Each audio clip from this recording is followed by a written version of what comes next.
میں خون کی طرح دوڑتا ہے اور وہ دو ہی کام کرتا ہے، یا مغرور کر دیتا ہے یا مایوس کر دیتا ہے۔ جب آپ کے حالات اچھے ہوں گے تو مغرور کر دیتا ہے، یہ اس کا طریقہ واردات ہے، یا اگر کہیں ذرا سختی آئے گی تو وہ آپ کو مایوس کر دے گا۔ اور اللہ نے تو سیدھا سیدھا کہہ دیا کہ میری رحمت سے مایوس نہ ہونا، میری رحمت میرے غضب پر حاوی ہے، اپنے حال کو نہیں دیکھنا ہوتا، اپنے خیال کو دیکھنا ہوتا ہے۔ اس دن میں حضرت واسف علی واسف رحمۃ اللہ کی ایک آڈیو سن رہا، اس میں ارشاد فرماتے ہیں کہ پیغمبر کی ابتلا تقرب کی انتہا ہوتی ہے، جتنا پیغمبر تکلیف میں ہوتا ہے اتنا اللہ کے قریب ہوتا ہے۔ اللہ کی تقسیم امیر اور غریب کی نہیں ہے، خوشی اور غم کی نہیں ہے، قریب اور دور کی ہے۔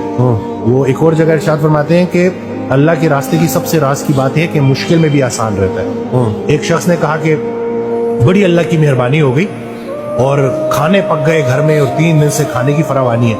دوسرا بندہ کہتا ہے جی میرے ساتھ بھی 3 دن سے بڑی مہربانی ہے۔ کہتے کیا کہتے 3 دن سے فاقہ ہے۔ تو انہوں نے پوچھا گزارا کیسے کیا؟ کہتے وہ آپ میرے ساتھ ہیں۔ یعنی کہ خیال ہے نا کہ جب آپ کو رجوع اللہ ہو جائے